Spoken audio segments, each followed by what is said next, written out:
This is Jason. Hi. We produced this song together. I'm an artist. I just put out a new record called Element, and this is a song called Hot Girls that we're going to break down for you. And this song came kind of later on the record for me. I originally started it for my other band I'm in called Golden Youth, and then they rejected it, so I took it back for myself. So I started out writing half of it, and I wasn't really sure where to go with it.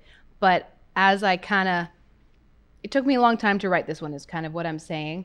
But ultimately, it's because I didn't really realize that I was writing about my experience aging in the music industry. It felt like a little bit of a passé to write about, something kind of, I guess you could say, a bit of an eye roller to be writing about that. But at the same time, it's really what I have been going through. And what I mean by that is that when I was younger, I was in a pop band, and we were very young when we were signed to a major label. And, I'm talking 15 years old.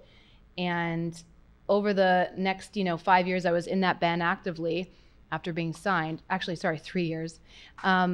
We were told that every time we hired a new drummer, because we hired more than one, they had to sort of lie about their age because it wasn't appealing to be over the age of 25. So that always really stood with me. I'm like, oh, I guess after 25, I'm done. Like, good to know. So when I hit 25, which is over 10 years ago, I remember being like, I guess all this stuff is just like bonus points now because I'm too old for this shit.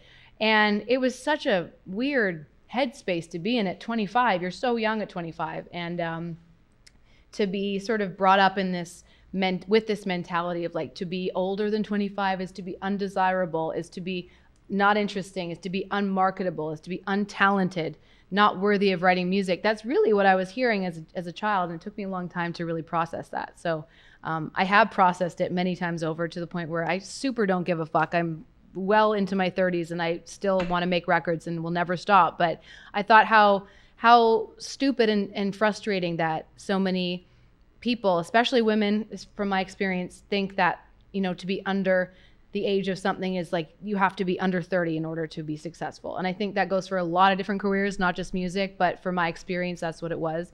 So this song is kind of acknowledging that, but not in a defeated way. It's more just like, yeah, this is all good. Like, I'm fine. Like, even though I'm not supposed to keep going, I'm going to keep going, and it's fine because I'm getting better. And that for me, it's more of a triumphant kind of song. It's not a bummer of a song to me.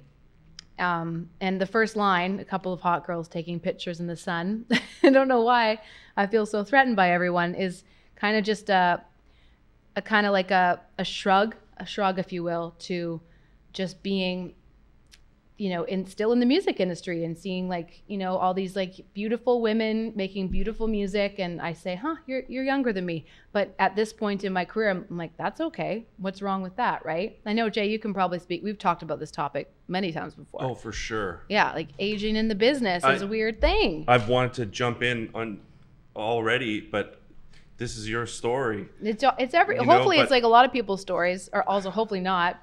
But the good thing about it is, you're talking about it.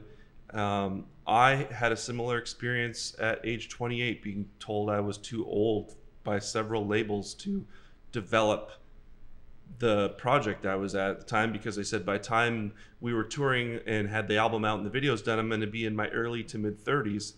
And it still rears its ugly head. Yeah. And I know for women, it's even more so.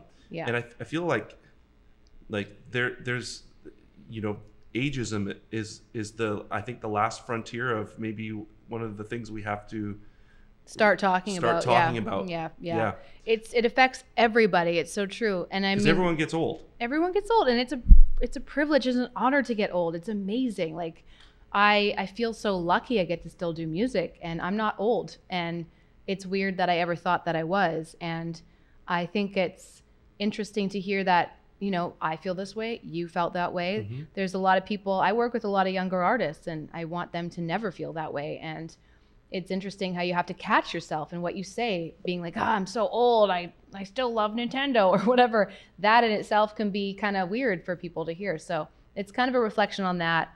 it's a wink and a nod, but it's also a self-affirmation. Like, I accept where I'm at. I don't care. Like, I'm not going to stop making music. It's such bullshit I ever thought that I would have to. And I think it's really says a lot about, when you really break it down, how we sort of just exist in society. Dare I use the word society? For example, it's not polite to ask a woman's age. Like, what? Like, why is that an expression? I mean, yeah, it kind of is rude, but like, also, like, why just a woman's age, right? It's just so weird how we've built these ideas up about aging. And in my particular experience in entertainment, it's ridiculous. A lot of my favorite artists and actors and actresses are you know, between 30 and 90. That's a wonderful time in life. Like, why are we shit talking it, man? Yeah, it's good stuff. and bringing it back to the song Hot Girls too, it's that even though that opening line, you know, why do I feel so threatened by everyone, the song comes across as a strength. Yeah, you know, good. It doesn't sound, when I hear the song and I listen to the lyrics, I don't feel like you feel like a victim of it. It's, you've recognized it, and there's a strength there. And I think people on their artistic journey, whether it's music or art or acting or whatever the case is, can feel that strength. Well, I hope so. Thank you for saying that, because it definitely is important to me that it's not a wallowing in whatever. It's, you know, again, it's a privilege to get older.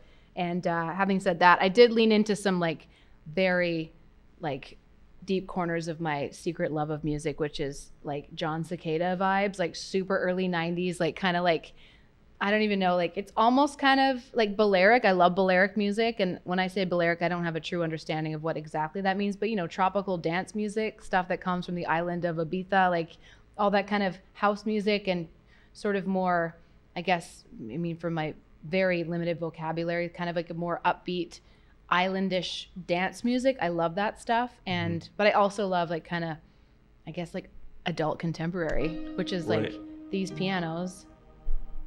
When you were saying John Cicada, and then I was thinking John Tesh, because he's a piano guy and he would do all these, like, you know, that adult contemporary piano. Yeah. But in context of the song, piano is so beautiful. It is beautiful. This was done by Andrew Rasmussen, who's based out of Toronto, but we go way back, and he plays in a band called Golden Youth with me as well, and he's an incredible piano player. And I told him, really, my vision for this was like, go John Cicada, like give me like Bruce Coburn, like just all that stuff. And he's like, yeah, I know exactly what to do. And he gave us, yeah, exactly, amazing. Yeah. Everything is just so, and the sort of he used a chord Triton plugin, and you can really hear that sort of like, I don't know, like that studio piano sound, and I love it right now.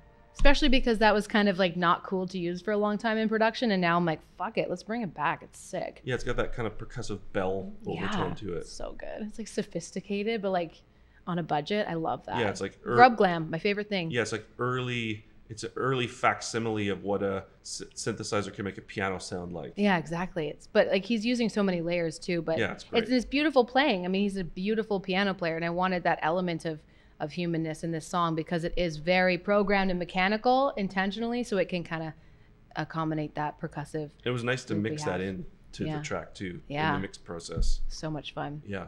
But yeah, that's this song. Thanks for watching my YouTube.